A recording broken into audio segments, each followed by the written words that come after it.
નમસ્તે મિત્રો આજના વિડીયોમાં આપણે ડિસ્કસ કરવાના છીએ કે BA semester 1 main English paper CC 102 વિશે બરાબર। તો મિત્રો જો ચેનલમાં નવા હો તો ચેનલને સબસ્ક્રાઇબ કરી લેજો, બેલ આઇકોનને ઓલ નોટિફિકેશન પર પ્રેસ રાખજો જેથી તમામ માહિતી તમને મળે અને મેળવી શકો। મિત્રો આજના વિડીયોમાં આપણે એ જ ડિસ્કસ કરવાના છે બરાબર। અને તમારા સેકન્ડમાં અને થર્ડમાં કયો સબ્જેક્ટ છે એ તમે કમેન્ટ બોક્સમાં જણાવજો જેથી આપણે તમામ MCQ अपलोड कर सकी।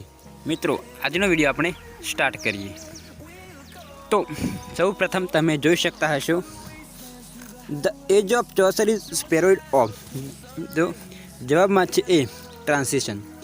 तो ए चौसरना समयगाळाने ट्रांसिशन समयगाळा तरीके लखवामां आवे छे।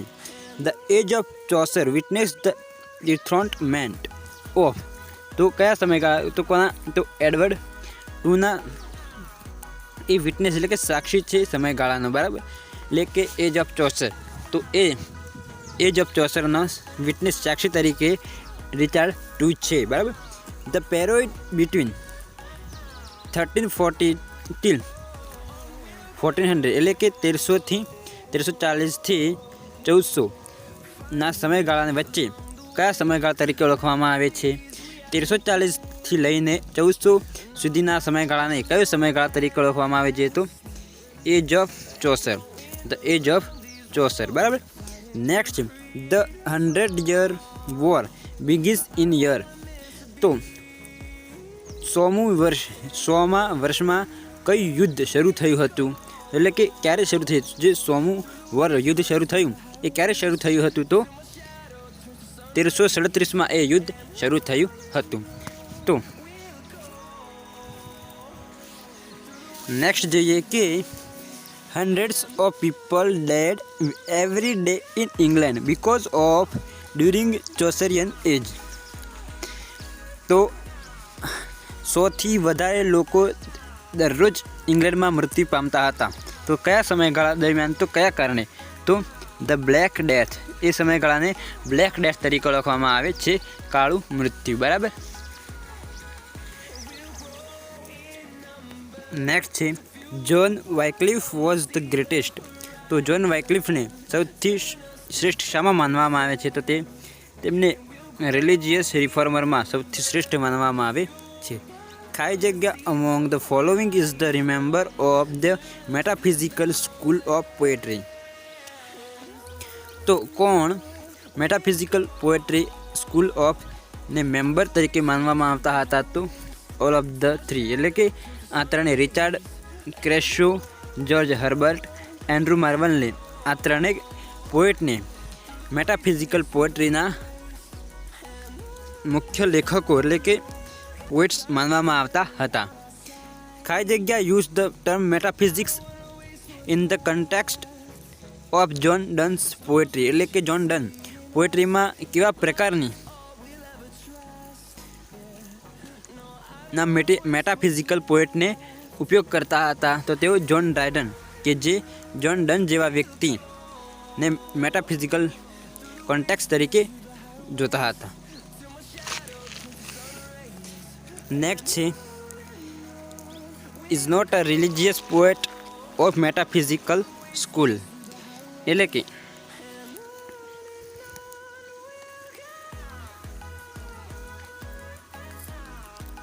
मेटाफिजिकल रिलीजियस तरीके का पोएट नहीं। तो ते छे थॉमस कैरी। नेक्स्ट है कि नीचेनामांथी कया धार्मिक पोएट नहीं? एटले के एमां जणावे छे कि आमांथी कया धार्मिक पोएट नहीं एटले कि मेटाफिजिकल तरीके। तो थॉमस कैरी बराबर कि जे रिलीजियस मेटाफिजिकल पोएट नहीं। Arcadia is a prose pastoral romance written by. एटले के Arcadia is prose pastoral romance कोना द्वारा लखवामां आवेल छे? तो फिलिप सिडनी द्वारा लखवामां आवेल छे। आ खाई जग्या is the most important satirical poet from the following. तो नीचेनामांथी कया पोएट के जे खूब ज रीते सटायरिकल पोएट ने अनुसरता हता? तो जॉन डन के जे सटायरिकल एटले के कटाक्ष तरीके सौथी वधु ઉપયોગ કરતા હતા પોએમમાં, બરાબર. તો નેક્સ્ટ MCQ છે કે the metaphysical poets freely used કઈ જગ્યા ટુ એક્સપ્લેન ઓર સિમ્પ્લિફાય કોમ્પ્લેક્સ ફિલોસોફિકલ આઈડિયાઝ. તો જવાબમાં છે મેટાફોર. તો જે મેટાફિઝિકલ પોએટ્સ છે બિયોન્ડ ઓફ ધીસ વર્લ્ડ, તો તે પોએટ્સ મેટાફોર એટલે કે તેઓ સામાન્ય રીતે એક્સપ્લેન કરી શકે છે તમામ ફિલોસોફિકલ આઈડિયા એટલે કે તાત્વિક આઈડિયાઝને, વિચારોને. Concept in the metaphysical poetry means એટલે કે કોન્સેપ્ટ મેટાફિઝિકલમાં પોએટ્રીમાં શું મિનિંગ થાય છે. તો જવાબમાં છે કે તમે જોઈ શકો juxtaposition of opposite ideas and images. Geoffrey Chaucer belong to the ખાઈ જગ્યા સેન્ચુરી. તો જોફ્રી ચોસર કે જે જોફ્રી ચોસર કઈ સેન્ચુરી સદીમાંથી બિલોંગ કરે છે, તો તેઓ 14મી સદીમાંથી બિલોંગ કરે છે. The seeds of the novel are contained in. તો તે ધ સેન્ટરબરી ટેલ્સમાંથી લેવામાં આવેલ છે. The seeds of the novel are, બરાબર. તો નેક્સ્ટ છે Geoffrey Chaucer is known as the father of English poetry. Geoffrey Chaucer is known as the father of English poetry, બરાબર. The general prologue to the Saint by Tales describe pilgrims એટલે કે the Saint by Tales કેટલા પિલગ્રીમ્સમાં વર્ણન કરવામાં આવ્યું છે, તો તેને 30 પિલગ્રીમ્સમાં વર્ણન કરવામાં આવ્યું છે, દર્શાવવામાં આવ્યું છે. In his prologue to the Saint by Tales, Chaucer's ખાઈ જગ્યા આર્ટ ઇઝ રિવીલ્ડ. તો બાયોગ્રાફિકલ, જવાબમાં છે biographical. The Canterbury Tales is a collection of ખાઈ જગ્યા story. The Canterbury of ટેલ્સમાં કેટલી સ્ટોરીઝને કલેક્શન એટલે કે કેટલી સ્ટોરીનું જોડાણ છે, તો તેમાં કેટલી સ્ટોરીઓનું કલેક્શન છે, તો 24 સ્ટોરી છે, બરાબર. ધ સેન્ટ બાય ટેલ્સમાં 24 કલેક્શન સ્ટોરીઝ છે, મિત્રો. નેક્સ્ટ છે people who have not confessed their guilt may get ખાઈ જગ્યા if they paid money in coin, gold, honey, silver, wool etcetera to the pardoner, બરાબર. તો જવાબમાં છે પાર્ડન, બરાબર. John Donne started writing poetry એટલે કે જોન ડન પોએટ્રી એટલે કવિતા લખવાનું ક્યારે શરૂઆત કરેલી, તો તેઓ 1590માં જોન ડને પોએટ્રી લખવાની શરૂઆત કરેલી. Death be not proud is one of the Donne's ખાઈ જગ્યા સોનેટ. તો હોલી એટલે કે ડેથ બી નોટ પ્રાઉડ એ જોન ડનની પવિત્ર સોનેટ છે એટલે કે હોલી સોનેટ છે, બરાબર. નેક્સ્ટ MCQ જોઈએ આપણે. According to Donne death is. તો જવાબમાં છે long and peaceful sleep. Death John ડનના મત પ્રમાણે મૃત્યુ શું છે, તો લોંગ એન્ડ પીસફુલ સ્લીપ. ખાઈ જગ્યા wrote the essay called the death of with a similar views of death in Donne's poem Death Be Not Proud. તો ફ્રાન્સિસ બેકન દ્વારા લખવામાં આવેલ છે એસે, બરાબર. The poem The Face That Launched 1,000 Ships appears at the end of Marlowe's ખાઈ જગ્યા tragedy. તો કઈ ટ્રેજેડી છે, doctor ફોસ્ટસ. The poem One Day I Wrote Her Name. ફરી બોલું. The poem One Day I Wrote Her Name begins with a man writing a woman's name is in the જવાબમાં છે sand. The poem One Day I Wrote Her Name tries to poetry. તો જવાબમાં છે love is eternal. ખાઈ જગ્યા is the little મિત્રો ખાઈ જગ્યા is the title of Shakespeare's sonnet LXV. તો 65. તો જવાબમાં છે સિન્સ બ્રેસ નોર્સ્ટોન. સર ફિલિપ સિડનીઝ ખાલી જગ્યા સોનેટ બેઝ sequence containing 108 sonnet and 11 songs. તો જવાબમાં છે એસ્ટ્રાફેલ એન્ડ સ્ટેલામાં આ દરેક વસ્તુ આવી ગયેલ છે. બરાબર. ખાલી જગ્યા was an English playwright poet statements and chancellor of Oxford University. તો કોણ હતું? થોમસ સેકવાઇલ, કે જે એક પ્લે રાઇટ હતા ઇંગ્લિશ, બરાબર, પોએટ હતા, સ્ટેટમેન્ટ હતા અને ચાન્સલર પણ હતા. Michael Drayton's work the Harmony of the Church came in the year. તો ક્યારે તેઓ હાર્મોની ચર્ચમાં કામ કરવા માટે આવ્યા હતા. બરાબર. તો તેઓ 1591માં કામ કરવા માટે આવ્યા હતા હાર્મોની ચર્ચ ઓફ. બરાબર. એબ્સેલોમ અને એચિટોફેલ ઇઝ રિટન બાય. એબ્સેલોમ અને એચિટોફેલ કોના દ્વારા લખવામાં આવેલ છે? તો એ જ્હોન ડ્રાયડન દ્વારા લખવામાં આવેલ છે મિત્રો. બરાબર. કોના દ્વારા લખવામાં આવેલ છે? જ્હોન ડ્રાયડન દ્વારા લખવામાં આવેલ છે. એબ્સેલોમ અને એચિટોફેલ કોના દ્વારા? જ્હોન ડ્રાયડન દ્વારા. ગોરબોડુક કોના દ્વારા લખવામાં આવેલ છે? તો થોમસ સિકવાઇલ દ્વારા લખવામાં આવેલ છે. Sir Philip Sydney was. તો તેઓ શું હતા? સર ફિલિપ સિડની તેઓ શું હતા? તો તેઓ એક સ્કોલર હતા. Queen Elizabeth one ruled from. તો ક્વીન એલિઝાબેથને કેવા પ્રકારના નિયમો હતા, એટલે કે ક્યારે એ નિયમો લોન્ચ કર્યા હતા? તો 1558થી લઈને 1603 સુધી એ તમામ રૂલ એલિઝાબેથનના હતા. Dryden All for Love is based on Shakespeare. તો જે ડ્રાયડનની પોએમ છે ઓલ ફોર લવ એ શાના પર આધારિત છે? શેક્સપિયરના વર્કોના. તો એન્ટોનિયન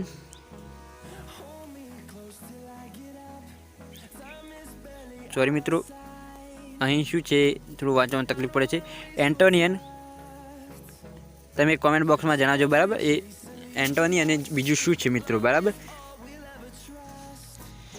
નેક્સ્ટ છે કે વાયક્લિફ બાઇબલ વોઝ પબ્લિશ્ડ. તો વાયક્લિફની જે નોવેલ બાઇબલ હતી ક્યારે પબ્લિશ થઈ હતી? તો 1380માં. બરાબર. ક્યારે? 1380માં પબ્લિશ થઈ હતી. The leader of metaphysical school of poets was. તો જે મેટાફિઝિકલ પોએટ્સ હતા, બરાબર, સ્કૂલ ઓફ પોએટ્સ, તો એના લીડર તરીકે કોણ હતું? તો તેના લીડર હતા હેનરી વોગન. બરાબર. હેનરી વોગન. તો નેક્સ્ટ આપણે જોઈએ કે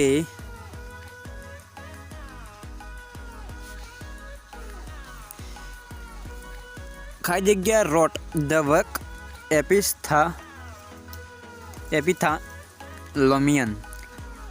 એપિથાલામિયન કોના દ્વારા લખવામાં આવેલ છે? તો એડમન્ડ સ્પેન્સર દ્વારા લખવામાં આવેલ છે. એપિથાલોમિયન. બરાબર. એપિથાલામિયોન એડમન્ડ સ્પેન્સર દ્વારા લખવામાં આવેલ છે. The name black death is given to event. તો ધ નેમ બ્લેક ડેથ કયા ઇવેન્ટ એટલે કે પ્રસંગમાં આપવામાં આવ્યું હતું નામ? બરાબર. તો એ ધ એપિડેમિક ઓફ પ્લેગ, કે એ પ્રકારનું બ્લેક ડેથ એ એક પ્લેગ એ એક પ્રકારનો રોગ હતો મિત્રો. બરાબર. તો એ સમયગાળા દરમિયાન ધ બ્લેક ડેથ નામ આપવામાં આવ્યું હતું. ખાલી જગ્યા wrote the poem the Morning Watch. તો ધ મોર્નિંગ વોચ પોએમ કોના દ્વારા લખવામાં આવેલ છે? તો હેનરી વોગન દ્વારા એ પોએમ લખવામાં આવેલ છે. બરાબર.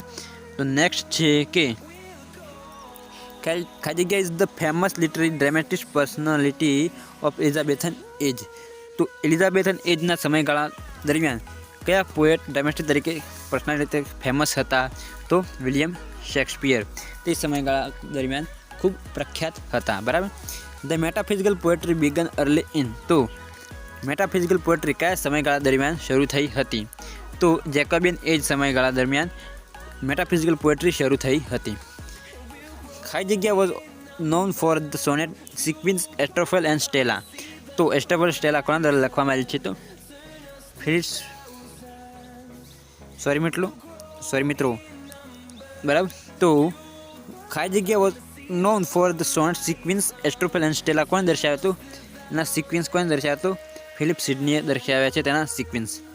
એડમન્ડ Spenser portrait Elizabeth as a queen in work. તો ફેરી ક્વીન. એડમન્ડ સ્પેન્સરે એલિઝાબેથન કયા કાર્યમાં તેને દર્શાવ્યા છે? તો ફેરી ક્વીન વર્કમાં એલિઝાબેથનને દર્શાવે છે, બરાબર. ખાલી જગ્યા is the rhyming scheme of Spenser sonnets. જે હર્બર્ટ સ્પેન્સરની સોનેટ્સ છે એમાં કેવા પ્રકારની રાઇમ સ્કીમ હોય છે? તો જવાબમાં છે એબી એબી, બીસી બીસી, સીડી સીડી, ઈ, બરાબર. એબી બીસી બીસી, સીડી સીડી અને ઈ એ રાઇમ સ્કીમ હોય છે હર્બર્ટ સ્પેન્સરની, બરાબર. ખાલી જગ્યા writer wrote major pastoral romance in Elizabethan age. તો ફિલિપ સિડની, કે જે રોમેન્ટિક પોએટ છે. નેક્સ્ટ જોઈએ કે તો નેક્સ્ટ છે કે શેક્સપિયર રોટ ખાલી જગ્યા sonnet in his life time. તો શેક્સપિયરે કેટલી સોનેટ લખી હતી તેના જીવન દરમિયાન? તો 154 સોનેટ લખી હતી. ખાલી જગ્યા metaphysical poet called eyes two walking baths two weeping motions portable and compendious ocean. તો જવાબમાં છે રિચર્ડ ક્રેશો, બરાબર. આ વાક્ય રિચર્ડ ક્રેશો દ્વારા આપવામાં આવેલ છે. ઓલ ધ મેટાફિઝિકલ પોએટ વેર તો રિલિજિયસ. બધા મેટાફિઝિકલ પોએટ ધાર્મિક હોય છે, બરાબર. ખાલી જગ્યા become the first Anglican preacher in the church. તો જવાબમાં છે જોન ડન. તો જોન ડન એ first Anglican preacher in the church છે, બરાબર. ખાલી જગ્યા the most distinctive feature of the metaphysical poets. તો જવાબમાં છે ઇમેજરી, એટલે કે તે માત્ર કલ્પના કરવાની છે મિત્રો, રિયાલિટી નથી. It is imagination.